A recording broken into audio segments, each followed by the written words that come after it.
Bom, queridos, mais uma vez estamos aqui. Bom dia, né? Que a graça do Senhor possa ser conosco nesse dia e de uma maneira bastante especial sobre a nossa casa, sobre as nossas áreas de influência, né? Porque a gente fica bem quando tudo que está relacionado a nós, de certa forma, também está bem. Então a gente fica bem, né? A gente fica bem. Mas como mesmo quando as coisas relacionadas a nós não estão indo tão bem, né? Como continuar contente, como continuar vibrante, confiante, é, adorador, né? Quando as coisas não estão assim como a gente gostaria que estivesse, como seria de repente a natureza da coisa, né? Porque a Bíblia diz que há tempo para todas as coisas. Então, há um tempo de chorar, então não adianta você querer rir, que é tempo de chorar, né? Então, mas e quando o tempo de chorar, por exemplo, ele dura, a noite é longa, o dia demora a amanhecer, né? Como manter a alegria, a fé, a disposição, o contentamento. E pensando nisso, ontem à noite eu lembrei dessa passagem, eu achei assim muito interessante e fui ver o contexto.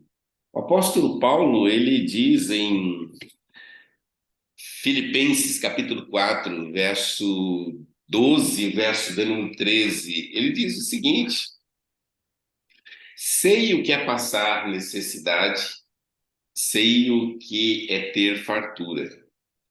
Aprendi o segredo de viver contente em toda e qualquer situação, seja bem alimentado, seja com fome, tendo muito ou passando necessidade. Tudo posso naquele que me fortalece. Interessante que desde criancinha eu aprendi de cor e salteava esse versículo e sabia onde ele estava. A caixinha de promessa era o mais visado por mim, né? Tudo posso naquele que me fortalece, né? Então, quando eu pegava ele, me sentia um super-homem, né? Para voar alto. Mas quando eu descobri aonde ele está e o porquê que ele foi dito dentro desse contexto, aí você precisa aprender a descobrir esse segredo também, de como viver contente quando a coisa não está boa, quando a atmosfera não está boa, quando nada dá certo. Eu estava observando, quando Paulo escreve essa carta, ele estava preso. O cara estava preso. E olha o que ele diz quando ele está preso. Imagina, o cara foi preso porque estava pregando o evangelho. Ele não foi preso porque matou, roubou, né, fez um delito. O delito dele foi pregar o evangelho, né? E ele preso, vamos dizer assim, injustamente, né? Ele escreve para a igreja de Filipos, verso 4: alegrem-se sempre no Senhor. E novamente direi: alegria. Olha o gás do cara. Quem vê uma expressão dessa, quem ouve uma expressão dessa, fala: nossa, o cara tá bem, ô meu, tá no óleo, hein? Nossa, tá, né? Tá em outro nível, né? Ele estava em outro nível, mas não era no exterior. Ele estava no outro nível, no interior, na intimidade. É por isso que ele diz assim: alegrem-se. Sempre no Senhor, novamente direi: alegrem-se. E o verso de número 5 ele continua dizendo: seja a amabilidade de vocês conhecida por todos. O cara poderia estar pregando a revolta popular. Gente, eu estou preso aqui. Eu lembro de um cidadão aí que foi preso e da prisão ele, né, fez toda uma campanha, né?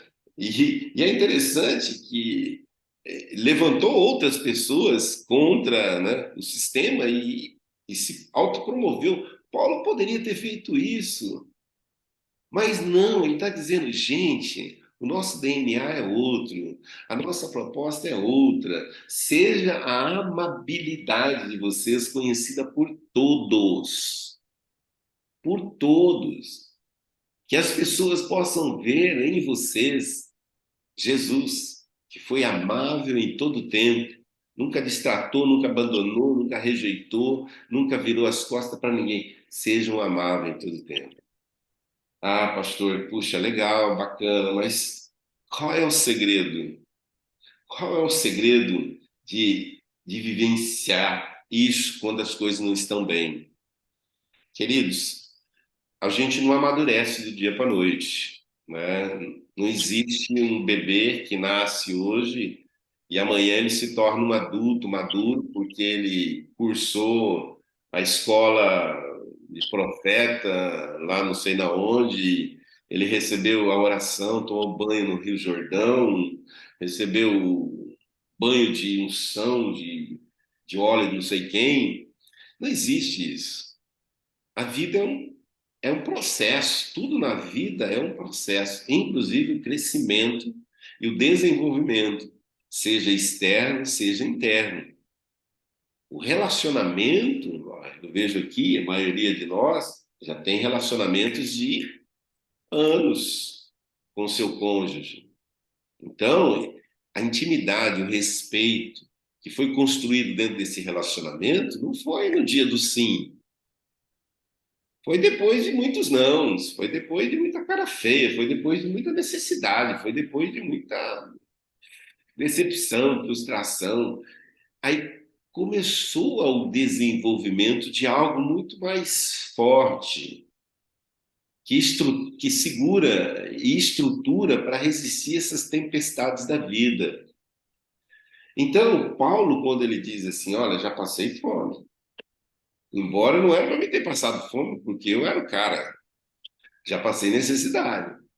Ora, eu estava uma vez lá em Corinthians, passei um perrengue, os caras me pegaram e, ó, me deixaram preso, bateram em mim, me abandonaram, me deixaram com fome. O cara passou por tudo isso, podendo fazer diferente. Mas ele cresce em tudo isso. Ele cresce em toda a diversidade. Ele aprende a não se embriagar com o sucesso e também a não entrar em depressão quando experimenta o fracasso.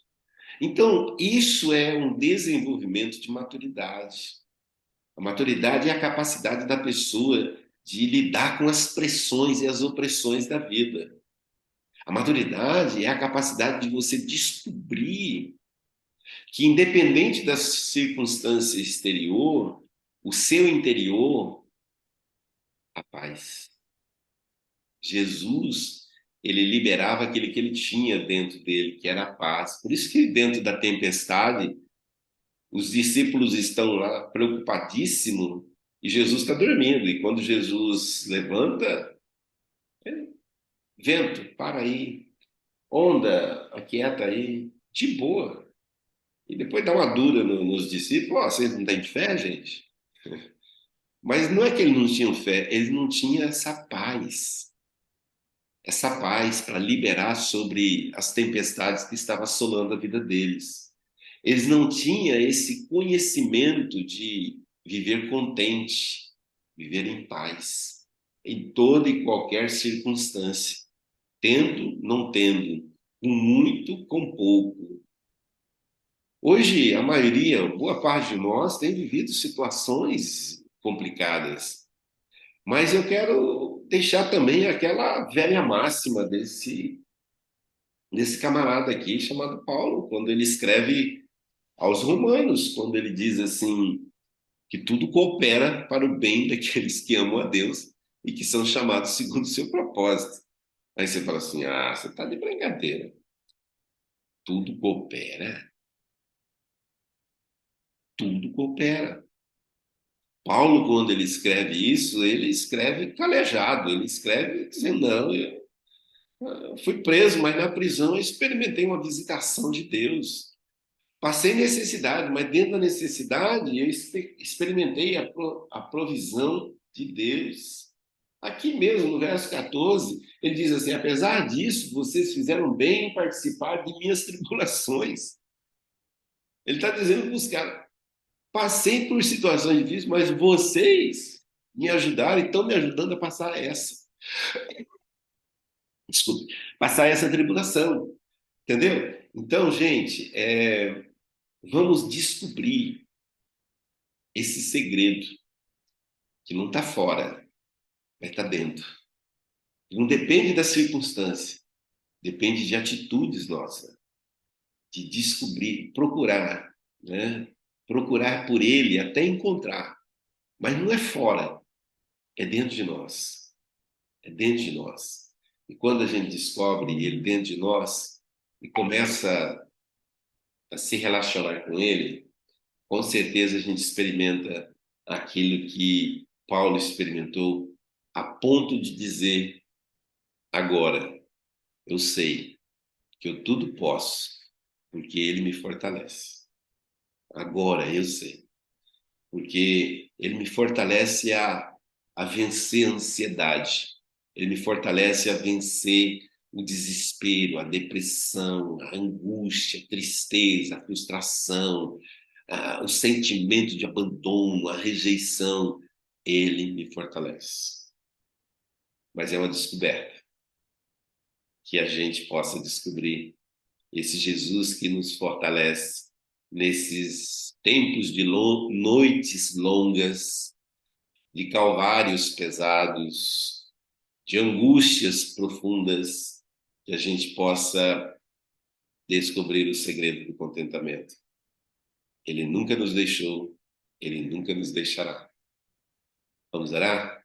Pai, nós louvamos o teu nome nesta manhã, te agradecemos pela tua palavra.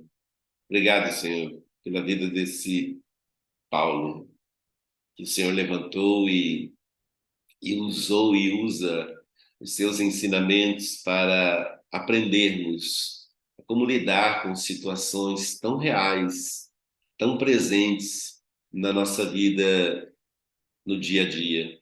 E nós queremos pedir a Deus a tua bênção, Senhor, sobre nós, que a gente possa perceber as gotas de refrigério que o Senhor nos dá nos desertos da vida. Então, continua, Senhor, a ministrar nesses corações, continue a advogar as causas de cada um, continue indo à frente, rompendo portas de ferro, despedaçando ferrolhos de bronze, desfazendo laços do passarinheiro, removendo pedras de tropeço. Continua, Senhor, trazendo à luz aquilo que está oculto, para que a gente possa experimentar quem é o Senhor, que o Senhor não perdeu as rédeas da história das nossas vidas, assim como o Senhor estava no controle, ali com Paulo, na prisão, o Senhor está conosco no controle desse tempo em que o mundo está vivendo, que a nação brasileira está vivendo, que a nossa igreja está vivendo, que as famílias prudentinas estão vivendo. Meu Deus, em nome de Jesus, de uma maneira muito singular, poderosa, o Senhor continue a operar na vida da mãe, da Dani, da vida da Juliane, de tantos outros, ó Deus, que estão aí com diagnósticos horríveis, mas o Senhor não conhece impossível. Então nós colocamos diante do Senhor esses diagnósticos e pedimos a Deus: muda essa sentença, traga uma sentença dos céus e glorifica o seu nome nessas vidas, em nome de Jesus. E cada um de nós, cada lar aqui representado, que ainda nesse dia nós possamos liberar essa paz que certamente o Senhor está nos acrescendo nesta manhã, possamos liberar essa paz sobre o nosso casamento, sobre o nosso ambiente de trabalho, por onde quer que o Senhor nos enviar. Ó Deus, glorifica o seu nome. Senhor, nós oramos, ó Deus, pedindo a tua bênção sobre as celebrações que teremos no final de semana na tua casa. Abençoe o Connect nesse final de semana, abençoe a celebração, tempo de comunhão, que os irmãos das células serão lá na casa, lá na floresta, Então, seja mesmo com ele, seja com as celebrações da manhã, de manhã, de noite, traga o cansado, sobrecarregado, oprimido, aquele que precisa de receber uma palavra e que nós possamos liberar essa alegria que não vai mais sair dos nossos corações sobre essas vidas, essa esperança, essa confiança que certamente cada um de nós tem, porque o Senhor está conosco, possamos liberar sobre as vidas. Então, seja conosco, é a nossa oração em nome de Jesus. Amém.